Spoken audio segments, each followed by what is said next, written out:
Hello students. सबके आ गए, सिमरन का भी आ गया, मैक भी आ गए, वेदांत भी आ गया है। ठीक है, तो चलो अब आपको समझ में आ ही गया होगा किस तरह से ज्वाइन करते हैं इसको। ठीक है, तो अब कल से प्रॉब्लम नहीं आया करी, कल से हम लोग बिल्कुल कंप्लीट 1 आवर क्लास हुआ करेगी। तो 1 डे का प्रॉब्लम होता है, 1 डे चाहे जूम में भी हमारा प्रॉब्लम होता ही रहता था, लेकिन इसमें क्या है, नेटवर्क का प्रॉब्लम नहीं हुआ करेगा। ठीक है, चलो तो chapter number 2, chapter acid base and salt हम लोग पढ़ रहे थे। एसिड जो चैप्टर हमने पुराने पढ़ रखे थे ना, वो चैप्टर हम एक बार क्या है दोबारा रिवाइज करेंगे, इसी चैनल के थ्रू क्या करेंगे, दोबारा रिवाइज करेंगे एक बार। ठीक है, लाइक वेदांत है, वेदांत ने न्यू ज्वाइन किया है, तो एक बार क्या होगा, रिवीजन हो जाएगा। और जिन जिन लोगों के एग्जाम या टेस्ट आने वाले हैं, लाइक सिमरन का टेस्ट आने वाला है, तो दोबारा से प्रैक्टिस हो जाएगी उसकी। ठीक है, तो आज हम शुरू करते हैं। हमने जो चैप्टर एसिड बेस सॉल्ट पढ़ लिया था, मतलब सॉल्ट वाला पोर्शन रह गया था, तो उस पोर्शन को हम देखेंगे बेसिकली। ठीक है, तो सबसे पहले सॉल्ट के बारे में दो चार छोटी छोटी बातें बताता हूं। ठीक है, जो बात समझ में नहीं आएगी क्या करना, कमेंट करना। ठीक, अच्छा ये देखो, सबसे पहले अभी इस चैप्टर के अंदर हमने सब कुछ तो लगभग पढ़ ही लिया है। हम लोग पढ़ रहे थे अब सॉल्ट्स। ठीक है, हमको सॉल्ट्स पढ़ना है। ठीक है, सॉल्ट्स में क्या पढ़ेंगे हम लोग यहाँ पे, हमने सॉल्ट्स के बारे में पढ़ा था, मैंने एक रिएक्शन पढ़ी थी सॉल्ट्स के बारे में। सॉल्ट बनता कैसे है, salt is form by the acid plus base, यानी कि अब जब आप एसिड और बेस दोनों को मिक्स करवाते हो तो क्या होता है, सॉल्ट की फॉर्मेशन होती है।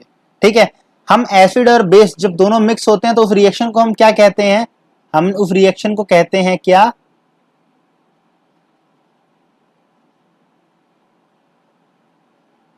Neutralization reaction.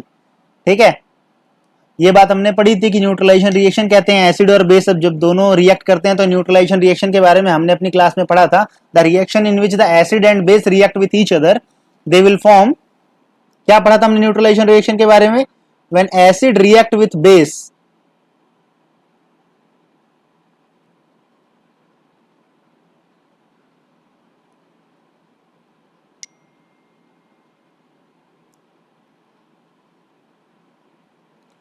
when acid react with base, what it form, it form salt plus water। ये रिएक्शन होती है neutralization reaction. A means acid, B means base. जब एसिड और बेस में रिएक्शन होती है तो क्या बनता है, सॉल्ट बनता है और वाटर बनता है। इस पूरी रिएक्शन को हम लोग क्या कहते हैं, हम कहते हैं न्यूट्रलाइजेशन रिएक्शन। अब जो छोटी सी बात यहां से सीखने वाली बात है वो क्या है, हमने ये सीखा था कि जो एसिड होता है और जो बेस होता है, एसिड बेस के इफेक्ट को न्यूट्रलाइज कर देता है। देखो, यानी जो एसिड है वो क्या होता है, वो बेस के इफेक्ट को न्यूट्रलाइज कर देता है। कहीं पर अगर एसिड की कंसेंट्रेशन बहुत हाई हो जाए और आप क्या करो, फिर उसमें बेस डाल दो, तो वो क्या करता है, एसिड के इफेक्ट को डिक्रीज कर देता है, यानी एसिडिटी को डिक्रीज कर देता है। कहीं पर बेस बहुत ज्यादा हो जाता है तो हम क्या करते हैं, एसिड अप्लाई कर देते हैं, तो वहां पे एसिड डिक्रीज हो जाता है। जैसे मैंने एक कॉमन एग्जांपल बताया था, आप लोग टेलीविजन में एक इनो का ऐड देखते हो, इनो का ऐड आता है ना, काम शुरू सिर्फ 6 सेकंड में। तो बेसिकली इनो यूज कब करते हैं हम लोग, इनो यूज करते हैं जब हमारे पेट के अंदर, हमारे स्टमक के अंदर वो जो HCl की प्रेजेंस है, वो HCl की कंसेंट्रेशन बहुत ज्यादा हो जाती है। ठीक है, तो हम कहते हैं हमें एसिडिटी हो गई है, क्योंकि एसिडिटी में एसिड की कंसेंट्रेशन बहुत बढ़ जाती है। ठीक है, तो उस एसिड की कंसेंट्रेशन को कंट्रोल करने के लिए हम क्या करते हैं, हम एक बेस यूज करते हैं। ठीक है, तो उस बेस से हम क्या करते हैं, सर डाउट, वेदांत ने डाउट पूछा है, sir when acid and base are mix, is there any type of ion form during the reaction. No, there is no, there ions तो पहले से ही होते हैं ना। एसिड के अंदर कौन सा आयन होता है, H प्लस आयन होता है, बेस के अंदर OH नेगेटिव आयन होता है। यही दोनों तो मिल जाते हैं तो क्या बन जाता है, ये बन जाता है आपका H2O। ठीक है, तो एसिड और बेस के अंदर जब फॉर्मेशन होती है तो कोई आयन नहीं बनता, अलग से कोई आयन नहीं क्रिएट होता। ठीक है, क्लियर हो गया वेदांत।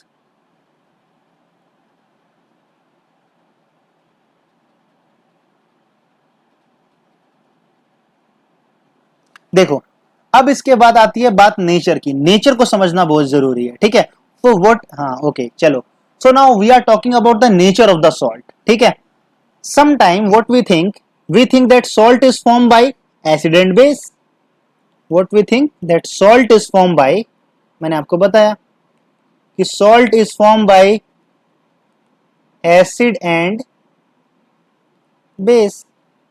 so now the question arise that what is the nature of the salt.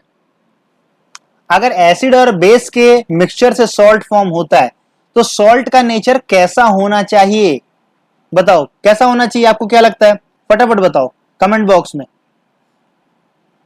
जल्दी बताओ जल्दी बताओ। महक,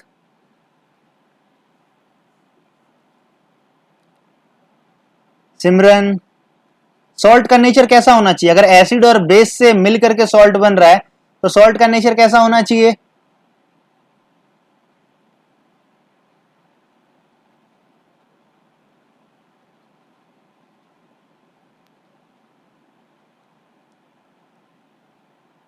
जल्दी जल्दी, कमेंट नहीं आ रहे यार तुम्हारे, क्या बात है, फटाफट।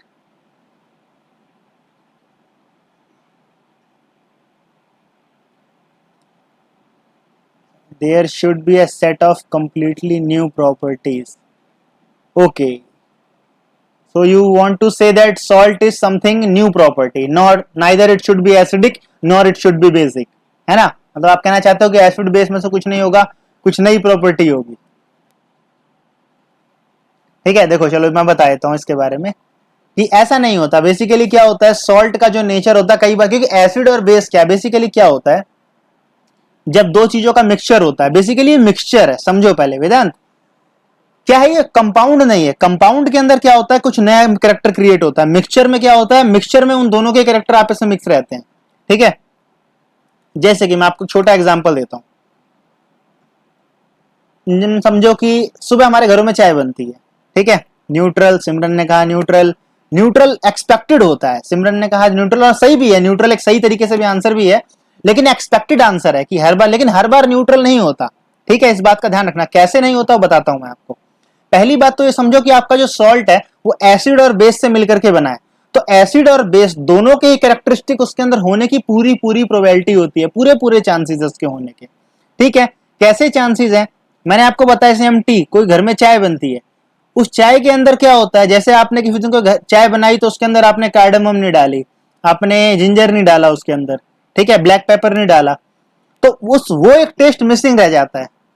Salt will have both acidic as well as basic property. अच्छा, बिल्कुल महक ने बिल्कुल तगड़ा आंसर दिया है कि बोथ प्रॉपर्टीज होती हैं। देखो ऐसा एक नहीं होता, हाँ वैसे सही भी एक तरीके से, लेकिन ये सारे आंसर पार्शियली सही है। ठीक है, कंप्लीट सही आंसर नहीं है कोई सा भी।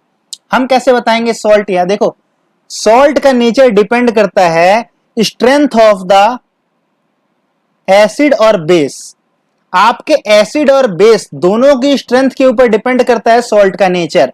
कैसे नेचर डिपेंड करता है, चलो मैं इस एग्जांपल समझाता हूं। देखो आपके, for example you have taken a very strong, आपका जो एसिड है वो बड़ा स्ट्रॉन्ग है, बहुत ही ज्यादा स्ट्रॉन्ग एसिड है। ठीक है, आपका जो बेस है वो भी बहुत ज्यादा स्ट्रॉन्ग है। लाइक एसिड आपने ले लिया, सल्फ्यूरिक एसिड ले लिया, सल्फ्यूरिक एसिड कौन सा होता है, H2SO4। आपने कोई स्ट्रॉन्ग बेस ले लिया, बेस कौन सा होता है स्ट्रॉन्ग, NaOH। तो इससे क्या हो जाएगा, अब इन दोनों से जो आपका बनेगा सॉल्ट, वो सॉल्ट कैसा होगा, वो सॉल्ट होगा न्यूट्रल। क्यों, क्योंकि ये दोनों की स्ट्रेंथ एक जैसी ही थी, दोनों स्ट्रॉन्ग स्ट्रॉन्ग है। ठीक है, नाउ अब सेकंड केस में आते हैं। फॉर एग्जांपल मैंने एसिड लिया बहुत स्ट्रॉन्ग, लेकिन मैंने बेस ले लिया बहुत ही वीक, तो दोनों के मिलने से जो सॉल्ट बनेगा वो सॉल्ट कैसा हो जाएगा, ऑटोमेटिक वो सॉल्ट एसिडिक हो जाएगा, उसके अंदर एसिड कैरेक्टरिस्टिक आ जाएगा ना। समझा करो इस बात को, समझ में आई ये बात, क्योंकि हमने, वो हो जाएगा एसिडिक। यानी अगर आपका बेस कैसा है, बेस आपका वीक है, एसिड आपका स्ट्रॉन्ग है, तो आपका सॉल्ट कैसा फॉर्म हो जाएगा, सॉल्ट आपका एसिडिक होगा। क्यों, क्योंकि एसिड आपका स्ट्रॉन्ग है तो डोमिनेट कर जाता है हमेशा। ठीक है, अगला केस, मान लो आपका एसिड इस बार वीक है और बेस आपका स्ट्रॉन्ग है, तो आपका सॉल्ट कैसा होना चाहिए, सॉल्ट आपका बेसिक होना चाहिए। समझ में आ गई बात। अगली बार मान के चलते हैं, ये भी वीक है, ये भी वीक है, दोनों की स्ट्रेंथ एक जैसी है, तो ये कैसा हो जाएगा, सॉल्ट न्यूट्रल हो जाएगा आपका। समझ में आ गई बात, ये जो बात, ये चार्ट बना के दिखाया, बात समझ में आई नहीं समझ में आई, ये बताओ।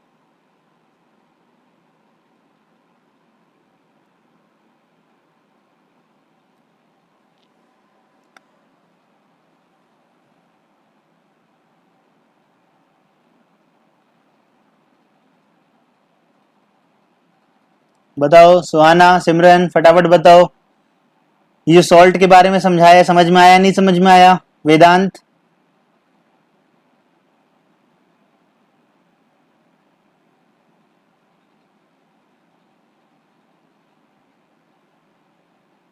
यस सर, चलो भाई।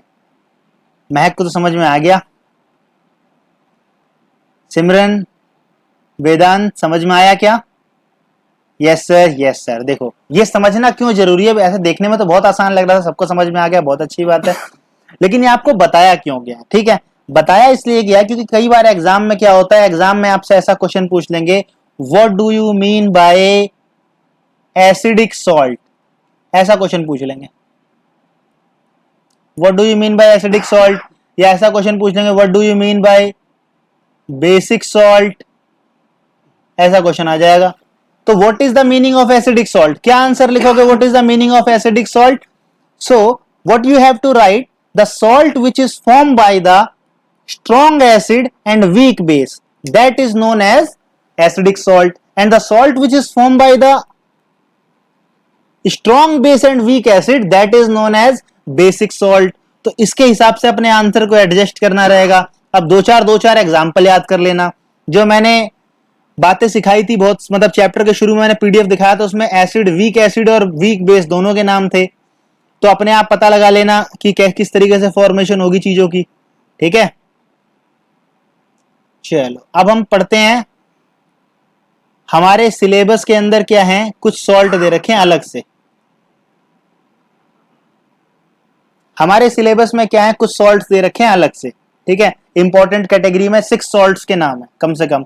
लाइक आपको आपके चैप्टर के अंदर जो मिलेगा, वो सबसे पहले मिल जाएगा आपको कास्टिक सोडा, कास्टिक सोडा मिल जाएगा, इसको हम NaOH कहते हैं। आपको ब्लीचिंग पाउडर मिल जाएगा, है ना, इसको हम CaOCl2 कहते हैं। ऐसे ही आपको बेकिंग सोडा मिल जाएगा, बेकिंग सोडा को हम कहते हैं NaHCO3। सोडियम बाइकार्बोनेट, ऐसे ही आपको मिल जाएगा एक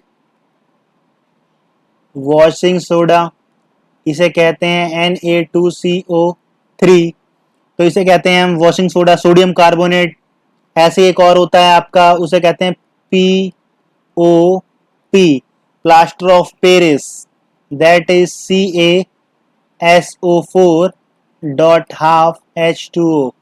ठीक है, तो ये इतने सॉल्ट तो आपके सिलेबस के अंदर हैं। ठीक है, ये आपको कम से कम पढ़ने हैं सारे के सारे।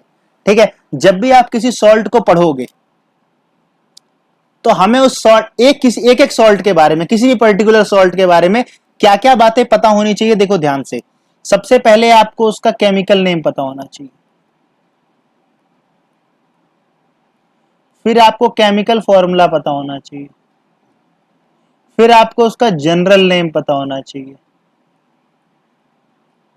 फिर आपको उसका प्रिपरेटरी मेथड पता होना चाहिए, लाइक इसका प्रिपरेशन कैसे किया जाएगा, बनाया कैसे जाएगा, फिर आपको उसके यूजेस पता होने चाहिए। यानी हर सॉल्ट के बारे में आपको क्या हर सॉल्ट के बारे में, फॉर एग्जांपल ब्लीचिंग पाउडर है, ब्लीचिंग पाउडर के बारे में को पता होना चाहिए, ब्लीचिंग पाउडर केमिकल नेम क्या है, ब्लीचिंग पाउडर केमिकल फॉर्मूला क्या है, जनरल नेम क्या है, प्रिपरेशन कैसे होता है और यूज कहां पर होता है।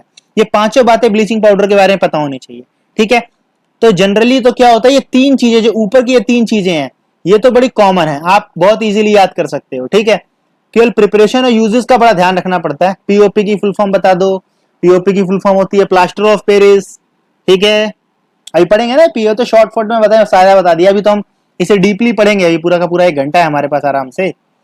ठीक है, अब तो कोई 40 मिनट में छूटने वाला हिसाब किताब ही नहीं, अब तो 8 बजे छूटेंगे। तो देखो केमिकल नेम क्या होता है, और जैसे कि ब्लीचिंग पाउडर, अब जो हमने ये लिखा CaOCl2, रुको 2 मिनट, हमने जो ये लिखा CaOCl2, ये CaOCl2 क्या है, ये इसका केमिकल फॉर्मूला है। यानी अगर आपसे कोई पूछे what is the chemical formula of the bleaching powder, so what you have to write CaOCl2, this is the chemical formula of the bleaching powder.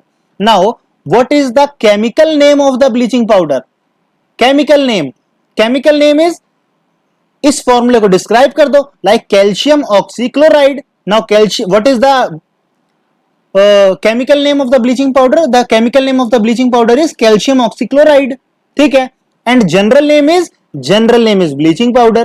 अब जनरल नेम क्या होता है, जो हम आम बोलचाल में बोलते हैं. ठीक है. अब आप किसी दुकानदार के पास जाओगे, ये तो नहीं बोलोगे ना कि भाई साहब मुझको ब्लीच वो दे दो, कैल्शियम ऑक्सीक्लोराइड दे दो, तो बेचारा परेशान हो जाएगा, बोलेगा ऐसा तो हमारे पास कुछ है नहीं, क्योंकि जबकि उसके वहां शॉप में होगा उसके अवेलेबल. ठीक है. तो हम लोग क्या करते हैं, हम लोग जनरल नेम से बुलाते हैं, like baking soda, washing soda, caustic soda, bleaching powder, POP. आप दुकान के, हम लोगों के घरों में आप देखते होंगे डेकोरेशन हो रखी होती है. ठीक है. छतों पे क्या होता है, डिजाइन बना दी जाती है ना, वो पीओपी से डिजाइन बनी होती है. आप किसी डॉक्टर के पास जाओगे तो क्या करता है, आपके पास वो प्लास्टर चढ़ा देता है हाथों पे. ठीक है. तो वो प्लास्टर जो होता है वो पीओपी से चढ़ाया जाता है. जो आपके ऊपर छतों पे डिजाइन बनी होती है वो क्या होती है, वो भी पीओपी से बनी होती है. तो कॉमन नेम, जनरल नेम में उसको पीओपी कहते हैं हम लोग. ठीक है. मतलब दुकान के पास गए, हम कहते हैं पीओपी, भाई साहब पीओपी दे दीजिए, तो अपने आप दे देता है. अब आप उसके सामने अगर केमिकल नेम बोलोगे कि भाई मुझे तो भाई कैल्शियम सल्फेट और सेमी हाइड्रेट चाहिए, तो कैसे देगा आपको. ठीक है. वो तो सारे तो साइंस के स्टूडेंट नहीं होते ना, तो इसीलिए उसको ये पता नहीं होता. तो केमिकल नेम, केमिकल फॉर्मूला ये हमारे लिए होता है. जनरल नेम क्या होता है, सोसाइटी के लिए होता है. लेकिन हम क्योंकि स्टूडेंट है और हमें एग्जाम देना है, तो हमको सारी बातें पता होनी चाहिए. प्रिपरेशन क्या होता है और यूज क्या होता है, ये हम पढ़ेंगे, थोड़ा डीपली पढ़ेंगे इसको. जो जो बातें मैंने बताई ये समझ में आ गई, सारी बातें. हमको क्या क्या पढ़ना है, जैसे केमिकल नेम ध्यान रखना है, फॉर्मूला ध्यान रखना है, जनरल नेम ध्यान रखना है, प्रिपरेशन और यूजेस, ये 5 चीजें ध्यान रखनी है. ये बात समझ में आ गई.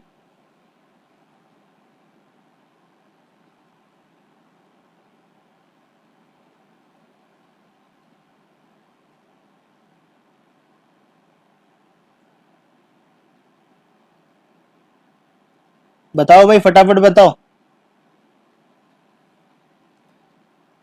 जल्दी जल्दी बताओ.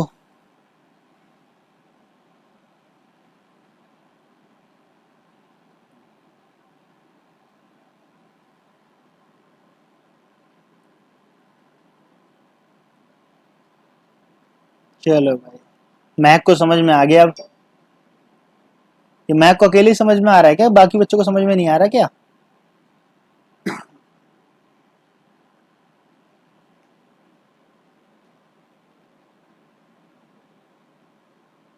चलो, सिमरन को भी समझ में आ गया, वेदांत को भी समझ में आ गया, बहुत अच्छा हुआ है. ठीक है. तो चलो अब हम, ये है हमारे पास, थोड़ी पिक्चर थोड़ी टेढ़ी हो जाएगी लेकिन एडजस्ट कर लेना, कोई दिक्कत वाली बात नहीं है. ठीक है. अब देखो इसके अंदर ये जो पिक्चर, ये तो शुरू में तो मैंने आपको बता ही दिया, ये तो एसिड बेस सॉल्ट वाला पोर्शन है. ठीक है. ये मैंने आपको बताया था, एसिडिक सॉल्ट, बेसिक सॉल्ट, ये सब कहानी हो गई. ठीक है. फिलहाल हम जो करेंगे वो ये है,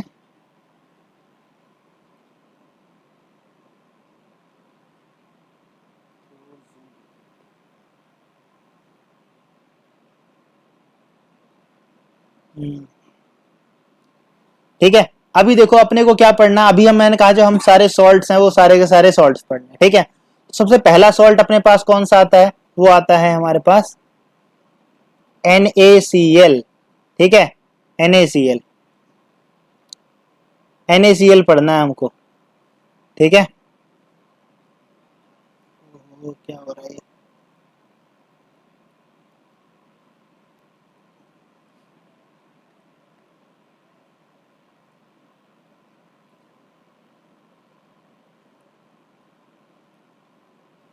ठीक है. चलो, हमको NaCl पढ़ना है.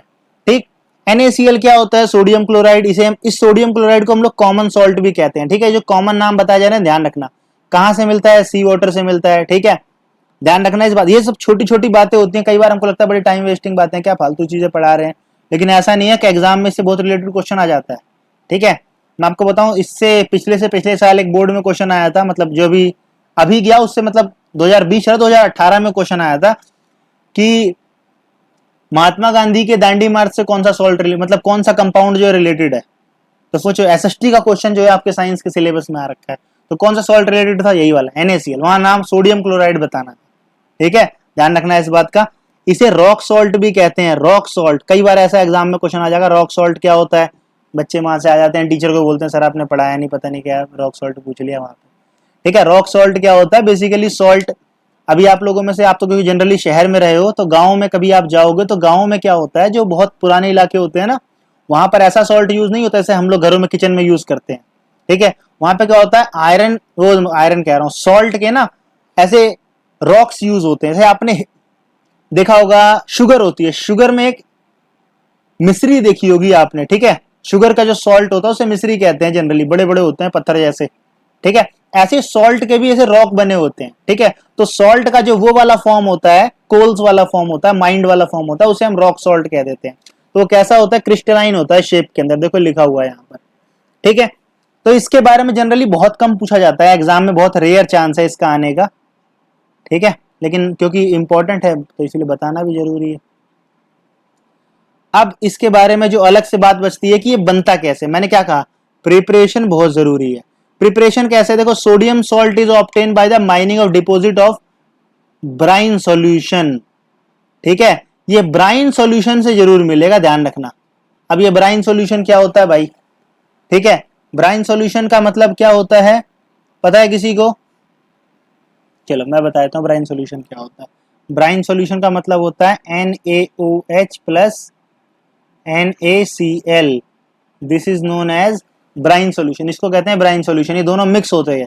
तो ब्राइन सॉल्यूशन हम लोग लेते हैं, इसी ब्राइन सॉल्यूशन में से क्या करते हैं, NaCl बाहर निकाल लेते हैं। ठीक है, तो ये प्रिपरेशन का तरीका होता है इसका। ठीक है, क्रिस्टल्स निकलते हैं, लेकिन क्रिस्टल्स के बाद भी क्या होता है, हमको इसके, यानी कि जब आप NaCl से ब्राइन सॉल्यूशन को फिल्टर करते हो, ब्राइन सॉल्यूशन को फिल्टर करके आपको क्या मिलता है, NaCl। लेकिन NaCl किस फॉर्म में मिलता है, क्रिस्टल्स की फॉर्म में मिलता है। तो उस क्रिस्टल को हम लोग क्या करते हैं, पहले पाउडर फॉर्म में डालते हैं, फिर पाउडर फॉर्म के बाद क्या करना पड़ता है, उसको आयोडीन के थ्रू पास करवाना पड़ता है। ठीक है, कहते हैं ना हम लोग आयोडीन सॉल्ट खाना चाहिए, हेल्थ के लिए बड़ा बेनिफिशियल होता है। Sir actually we answer early but you get the message late. ओहो, सिमरन ने बड़ी समस्या बता दी कि सर हम मैसेज तो फटाफट देते हैं लेकिन आपको लेट मिल रहा है। कोई बात नहीं सिमरन, हो जाएगा, जब ये भी चल जाएगा इतना। ठीक है, कोई दिक्कत वाली बात नहीं है, मैसेज मिलना जरूरी है, लेट हो कोई दिक्कत वाली बात नहीं है। ठीक है,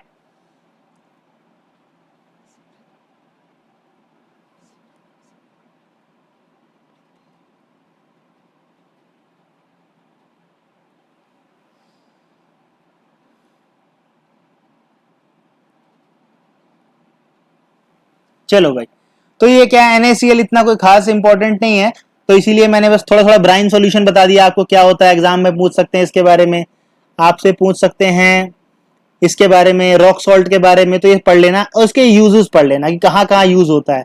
तो जनरली जो कॉमन सॉल्ट होता है आपको पता ही है, ये रॉ मटेरियल की तरह यूज होता है डेली लाइफ में। ठीक है, जैसे सोडियम हाइड्रोक्साइड में यूज हो जाएगा, ये वॉशिंग सोडा में यूज होगा, ब्लीचिंग पाउडर में यूज हो जाएगा, हमारे फूड प्रिजर्वेटिव में, हमारे घरों में जो किचन में यूज होता है ना, टाटा नमक, देश का नमक, तो वो NaCl ही होता है।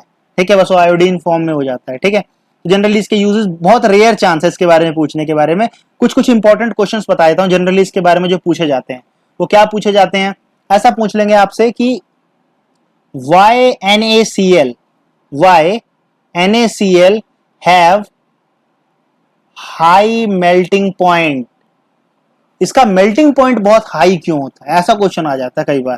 ठीक है, यानी इसका मेल्टिंग पॉइंट बहुत ज्यादा हाई होता है। क्या क्वेश्चन, अब इसका आंसर क्या लिखोगे, because NaCl is form bye Na positive Cl negative. अब NaCl पता है कैसे बनता है, Na प्लस होता है Cl माइनस होता है। तो Na क्या है, एक हाईली रिएक्टिव मेटल है, तो हाईली रिएक्टिव मेटल और वो भी पॉजिटिव। और Cl क्या है, एक हाईली रिएक्टिव नॉन मेटल है। तो जब एक हाईली रिएक्टिव मेटल और एक हाईली रिएक्टिव नॉन मेटल आपस में एक दूसरे के पास आते हैं तो वहां पर एक बहुत ही स्ट्रॉन्ग फोर्स जनरेट होती है, और उस फोर्स को हम कहते हैं इलेक्ट्रोस्टैटिक फोर्स। ठीक है, हम उस फोर्स को क्या कहते हैं, कहते हैं इलेक्ट्रोस्टैटिक फोर्स। अब उस इलेक्ट्रोस्टैटिक फोर्स की वजह से इसका मेल्टिंग पॉइंट क्या होता है, बहुत हाई होता है। ठीक है, ध्यान रखना है इस बात का। देखो दुनिया में कोई भी दो चीजें, मान लो ये Na है, ये Cl में आए, और इनके बीच में अगर फोर्स बहुत ज्यादा स्ट्रांग होगा, इतना ज्यादा स्ट्रांग फोर्स हो, तो इसे तोड़ने में भी क्या होगा, इसे ब्रेक करने के लिए हमें बहुत टेम्परेचर देना पड़ेगा। तो इलेक्ट्रोस्टैटिक फोर्स एक बहुत ज्यादा स्ट्रांग फोर्स है। तो स्ट्रांग फोर्स होने के बाद जैसे क्या होता है, आपको मेल्टिंग पॉइंट बहुत ज्यादा प्रोवाइड करवाना पड़ता है। ठीक है, समझ में आ गया। ये एक इंपॉर्टेंट क्वेश्चन था तो मैंने बता दिया। इससे बाहर से इसमें से क्या होता है, क्वेश्चन नहीं आ सकता। ठीक है, तो इसीलिए मैंने ये बता दिया।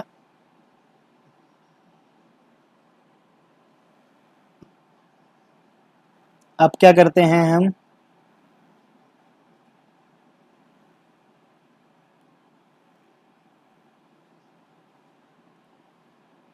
दूसरे सॉल्ट के बारे में पढ़ते हैं।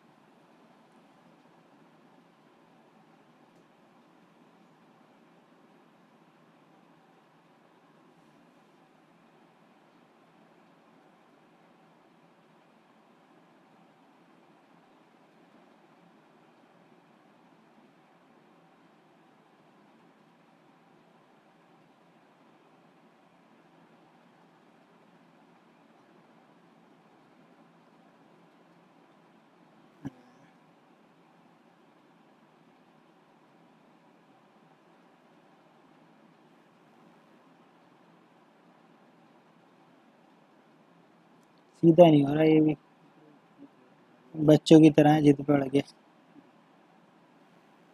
चलो कोई बात नहीं, इंसान टेढ़ा रहेगा, मैं समझ गया, मतलब बता दिया कि सर मैं नहीं सुधरूंगा। कोई बात नहीं, हम इसे देख लेते हैं। अब हम पढ़ रहे हैं NaOH के बारे में। ठीक है, किसके बारे में पढ़ रहे हैं हम, NaOH के बारे में पढ़ रहे हैं। ठीक है, नहीं ये NaOH नहीं है, ये प्रिपरेशन है किसका,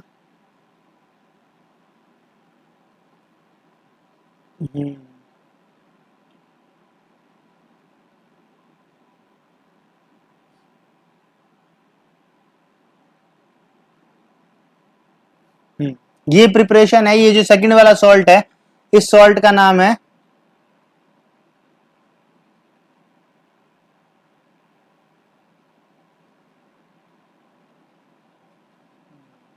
ये ब्लीचिंग पाउडर है। ठीक है, देखो यहाँ पर थोड़ा सा गलत लिख दिया इन लोगों ने। ठीक है, ऊपर आपको बताया गया है कि ये सोडियम हाइड्रोक्साइड के साथ बता दिया गया होगा, लेकिन ये गलत है यहाँ पर। ये जो प्रिपरेशन है, रुको मैं आपको बताता हूँ, ये जो चीज बताई जा रही है ये किसके लिए बारे में बताई जा रही है,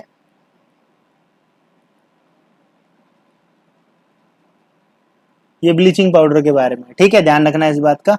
तो bleaching electrostatic force onward, please repeat, Simran ने कहा है प्लीज रिपीट कर दो। सिमरन जरूरत नहीं पड़ेगी इसकी, मेरे ख्याल से वीडियो रिकॉर्डेड रहेगी, मिल जाएगी बाद में फिर से, लेकिन रिपीट कर देता हूँ फिर भी। चलो, इलेक्ट्रोस्टैटिक फोर्स के बारे में जैसे मैंने कहा था कि, रुको मैं एक बार लिख के बताता हूँ। सिमरन ने कहा है, हाँ हाँ, इलेक्ट्रोस्टैटिक फोर्स से रिपीट करके बताना है ना। देखो मैं बताता हूँ, मैंने कहा था कई बार एग्जाम में ऐसा क्वेश्चन पूछ लेते हैं कि एग्जाम में ऐसा क्वेश्चन पूछ लेंगे कि NaCl जो है, NaCl का मेल्टिंग पॉइंट इतना हाई क्यों होता है, why the NaCl melting point is so high. मैंने कहा NaCl कैसे फॉर्म होता है, Na पॉजिटिव और Cl नेगेटिव से। ठीक है, तो जब भी कोई पॉजिटिव और नेगेटिव एलिमेंट एक दूसरे के पास आते हैं, ठीक है, तो उनके बीच में एक फोर्स वर्क करती है, बॉन्डिंग के लिए कोई ना कोई फोर्स की जरूरत पड़ती है, तो उस फोर्स का नाम क्या होता है, इलेक्ट्रोस्टैटिक फोर्स। हर जगह इलेक्ट्रोस्टैटिक फोर्स नहीं होती, लेकिन यहां पर फिलहाल इलेक्ट्रोस्टैटिक फोर्स होती है। ठीक है, so electrostatic force is much stronger force as compare to any other force. ठीक है, किसी भी दूसरी फोर्स की कंपैरिजन में क्या होता है, इलेक्ट्रोस्टैटिक फोर्स बहुत ही स्ट्रॉन्ग फोर्स होती है। ठीक है, तो दैट्स वाई, क्योंकि electrostatic force working between the sodium and chlorine ions, that's why the melting point of the sodium chloride is so high. ठीक है, समझ में आ गई बात, नहीं क्लियर हो तो दोबारा पूछ लेना। ठीक है, चलो अभी हम लोग क्या करते हैं, हम लोग पढ़ते हैं इसके बारे में, ब्लीचिंग पाउडर के बारे में। ठीक है, bleaching powder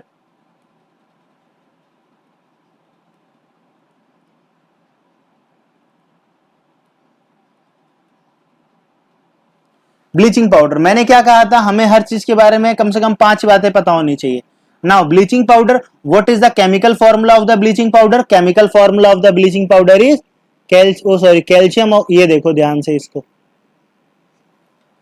calcium oxychloride. Calcium oxychloride is chemical name of the bleaching powder. CaOCl2, CaOCl2 किसे कहते हैं, chemical formula of the bleaching powder, and bleaching powder is the general name of the bleaching powder, ये general name है bleaching powder का। ठीक है, चलो बहुत बढ़िया, सिमरन को समझ में आ गया। अब मैंने क्या कहा था, इसका प्रिपरेटरी मेथड देखना, ठीक है। इसके प्रिपरेटरी मेथड को क्या कहते हैं हम, ये है इसका प्रिपरेटरी मेथड। ये देखो, ये रिएक्शन जो लिखी हुई है ना, कभी एग्जाम में अगर पूछा जाएगा कि कैसे प्रिपरेशन हुआ, तो ये एग्जाम ये रिएक्शन लिखनी है। Calcium hydroxide react with the chlorine, CaOCl2, बिल्कुल सही, बिल्कुल सही, महक ने सही लिखा है। Calcium hydroxide react with the chlorine, it will form the bleaching powder, यही हमारा डिजायरेबल कंपाउंड और वाटर हो जाता है, ठीक है, ध्यान रखना है।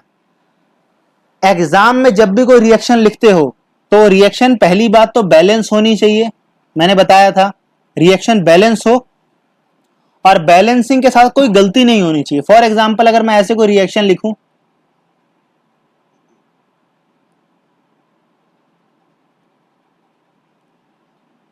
जैसे मैंने कोई रिएक्शन लिखी CaOCl2 प्लस Cl2, ओ सॉरी, ये क्या हो गया, जैसे मैंने लिखा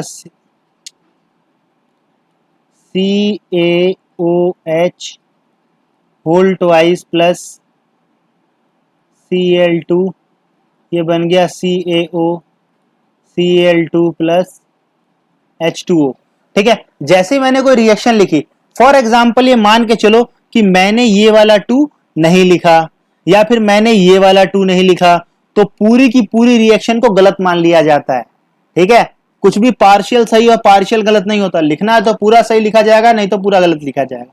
तो रिएक्शन सही होनी चाहिए और रिएक्शन बैलेंस होनी चाहिए, इन दो बातों का अपने को बिल्कुल ध्यान रखना, हमेशा ध्यान रखना है इस बात, ठीक है। तो हमें क्या करना, ब्लीचिंग पाउडर,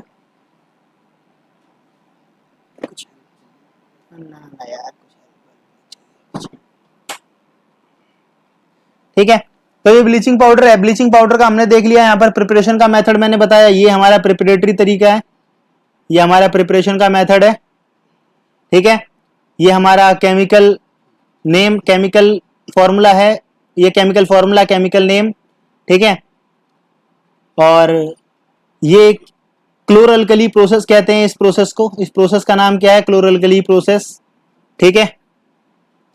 अब उसके बाद होता क्या है, ये यूज कहां पर होता है, ठीक है। अब आती है बात सारी की सारी, ये यूज कहां पर होता है। देखो, जब भी किसी चीज को हम देखते हैं तो ऐसा होता है, कई बार क्या होता है, एक ही चीज कई जगह पर यूज होती है, ठीक है, कई जगह पर यूज होती है। अब जब कई जगह पर यूज होती है तो जाहिर सी बात हम बहुत सारी चीजें लिख सकते हैं, लेकिन कोई एक चीज ऐसी होती है जो बड़ी यूनिक होती है, ठीक है, यूनिक होती है, यानी उस जगह पर केवल उसी का यूज हो सकता है, ठीक। फॉर एग्जाम्पल मैं आपको छोटा सा एग्जाम्पल देके बताता हूं, जैसे कि कोई क्रिकेट बैट है, ठीक है। अब वो जो क्रिकेट वाला बैट है, कहने के लिए तो मल्टी यूज है, क्रिकेट खेल सकते हो, किसी को मारना है उसे पिटाई भी कर सकते हो, है ना, ऐसा भी हो सकता है, तो कई तरह से काम लिया जा सकता है। लेकिन जो बैटिंग करने वाला काम है ना, वो मेन काम उसका बैटिंग करने वाला है, यानी बैट्समैन ही उसको यूज कर सकता है, बैट्समैन कुछ और तो यूज कर नहीं सकता। तो ऐसे हमारे जो हर सारे सॉल्ट है, ब्लीचिंग पाउडर है, वॉशिंग सोडा है, बेकिंग सोडा है, इन सब चीजों के क्या है, बहुत सारे यूज होते हैं, मल्टी यूज होते हैं। लेकिन इन मल्टी यूज के अंदर से भी क्या होता है, हमको एक स्पेसिफिक यूज तो बताना ही पड़ता है, यानी कि आप 10 यूज बताओ, लेकिन अगर आपने वो वाला यूज नहीं बताया ना, तो समझ लो एग्जाम वाला एग्जामिनर कुछ खुश नहीं होता है, उतने नंबर नहीं मिलते, या फिर क्या होता है, वो और कई तरह से पूछ सकते हैं। फॉर एग्जाम्पल, जैसे हम लोग जब बात करते हैं ब्लीचिंग पाउडर की, तो ब्लीचिंग पाउडर का ये वाला जो यूज है, it is known as, for commonly use किसके लिए होता है, for bleaching of the cotton and linens in textile industry, ठीक है, कि आपकी जो ब्लीचिंग होती है कपड़ों की, वो ब्लीचिंग पाउडर से होती है, ठीक है। लाइक आप देखते हो कॉटन जो है, कॉटन जो खेतों में उगता है वो क्या होता है, व्हाइट कलर का होता है, लेकिन हमारी ड्रेस अलग अलग होती है। फॉर एग्जांपल मेरी ड्रेस ब्लू है, आपकी ड्रेस का कलर कुछ अलग है, किसी की ड्रेस का कलर कुछ अलग है। तो ये ड्रेसेस का जो कलर है, ये कैसे कलर आ रहा है, ये ब्लीचिंग पाउडर के थ्रू कलर आ रहा है, ठीक है। तो ये जो है सारा का सारा यूज कहां से होता है, देखो ये यहीं तक है, ध्यान रखना, ये थोड़ा अलग है, यहां से कंटेंट अलग हो जाता है, ठीक। तो और दूसरी जगह कहाँ यूज होता है, ये वाटर एज अ डिसइंफेक्टेंट होता है यूज, और ऑक्सीडाइजिंग एजेंट भी यूज होता है। ऑक्सीडाइजिंग एजेंट चैप्टर नंबर 1 जब हमने पढ़ा था, तो हमने वहां पर ऑक्सीडाइजिंग एजेंट की बात की थी कि ऑक्सीडाइजिंग एजेंट क्या होता है, जो ऑक्सीडेशन करवाता है किसी का, ठीक है, यानी ऑक्सीडेशन का मतलब क्या है, एडिशन ऑफ द ऑक्सीजन करवा देगा। तो आपका कैल्शियम ऑक्सीक्लोराइड क्या है, अच्छा ऑक्सीडाइजिंग एजेंट भी है, ठीक है। वाटर डिसइंफेक्टेंट, ये वाटर डिसइंफेक्टेंट की तरह भी काम करता है। वाटर डिसइंफेक्टेंट कैसे काम करता है, क्योंकि इसके अंदर क्लोरीन की प्रेजेंस है। देखो CaOCl2, इसके अंदर जो ये क्लोरीन है ना, इसकी वजह से ये पूरा का पूरा कंपाउंड कैसा वर्क करता है, ये एक डिसइंफेक्टेंट की तरह यूज करता है। डिसइंफेक्टेंट मतलब वाटर की प्योरीफाई कर देता है। ऐसे अब क्या होता है, मैं आपको बताता हूँ एक बात, कि अभी आजकल की कंडीशन में तो क्या होता है, हमारे घरों में आरओ वगैरह आ गए, म्युनिसिपल कॉर्पोरेशन का पानी आता है, अच्छी क्वालिटी का पानी आता है। आज से 15 साल 20 साल पहले, आप लोग पैदा भी नहीं हुए थे तब उस वक्त, ठीक है, तो उस वक्त क्या होता था, वाटर की क्वालिटी इतनी ज्यादा अच्छी नहीं थी, इतने प्योरिटी वगैरह ये कैंट आरओ वगैरह सब कुछ नहीं आते थे। उस वक्त क्या किया करते थे लोग, वाटर कंडक्ट करते थे किसी जगह पर, मान लो जैसे पॉट, वो जो मिट्टी के मटके होते हैं वो आते थे, पानी लिया, पानी उसमें भर दिया, तो पानी कोई सा भी, जो नलके का नॉर्मल समरसिबल का या क्या बोलते हैं हैंडपंप का वाटर लिया, उसके अंदर भर दिया, उसके अंदर एक टैबलेट आती थी, टैबलेट को बोलते हैं क्लोरीन की टैबलेट होती थी। तो 16 लीटर वाटर के अंदर अगर एक क्लोरीन की टैबलेट डाल देते तो उससे क्या होता था कि वाटर प्योरीफाई हो जाता था अपने आप ही, ठीक है। यानी वाटर क्या है, उसके अंदर जो इन्फेक्शन फैलाने वाले बैक्टीरिया हो सकते थे, वायरस हो सकते थे, उनकी डेथ हो जाती थी, और वाटर जो है बिल्कुल डिसइंफेक्टेंट की तरह काम करता था, ठीक है। तो आपका जो ये क्लोरीन, वो ब्लीचिंग पाउडर होता है, ये ब्लीचिंग पाउडर भी किसकी तरह वर्क करता है, ये एक डिसइंफेक्टेंट की तरह यूज करता है। ये तीनों यूज बड़े इंपॉर्टेंट है इसके, ठीक है। ये तीनों के तीनों यूज क्या करने हैं अपने को ध्यान रखना, ठीक है।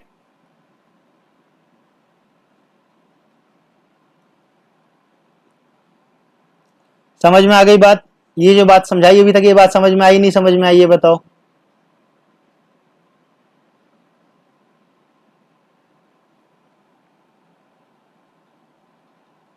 It is also use in water park pool to clean the water. हाँ वही मैं बता रहा हूँ ना, कि चाहे स्विमिंग पूल हो या वाटर पूल पार्क हो, इन सब जगह, क्योंकि डिसइंफेक्टेंट ऑफ वाटर, वाटर से जो इन्फेक्टियस बैक्टीरियाज होते हैं, वायरस होते हैं, या ऐसा कोई कंटेमिनेंट्स होते हैं, तो उन सबको रिमूव कर देता है, इसीलिए यूज होता है, ठीक है।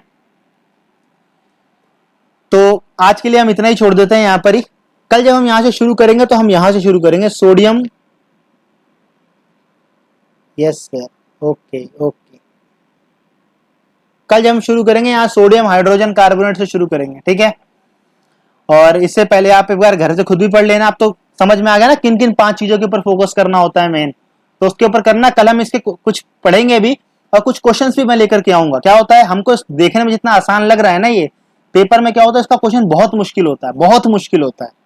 सीबीएसई के बोर्ड का आप एग्जाम देने जाओगे तो आपको पता लगेगा कि जिसको आप सबसे आसान समझ, आसान भी होता है बेसिकली, 1 वर्ड आंसर होगा जनरली, ज्यादा ज्यादा 1 वर्ड में आंसर लिखना होता है, या कोई पूछता है केमिकल फॉर्मूला क्या है, तो 1 वर्ड आंसर, 1 लाइन आंसर होता है।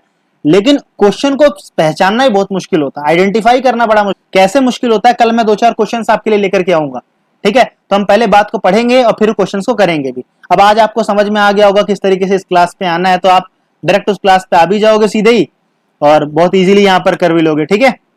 अब ठीक है, कल मिलते हैं फिर। अब जाने से पहले काम करना है, ये चैनल जो है सब्सक्राइब कर देना है चैनल को, ठीक है, सब्सक्राइब जरूर करके रखना। इससे क्या हो, कोई और भी वीडियो डलेगी तो वो आपको तुरंत आपको मिल जाया करेगी, ठीक है। सो कल मिलते हैं। और क्लास कैसी लगी जरूर बताना, ग्रुप में बताना और यहाँ भी बताना, ठीक है। क्लास बता के जरूर जाना, बता रहा हूँ पहले से। चलो okay, good evening to all of you, ध्यान रखो अपना।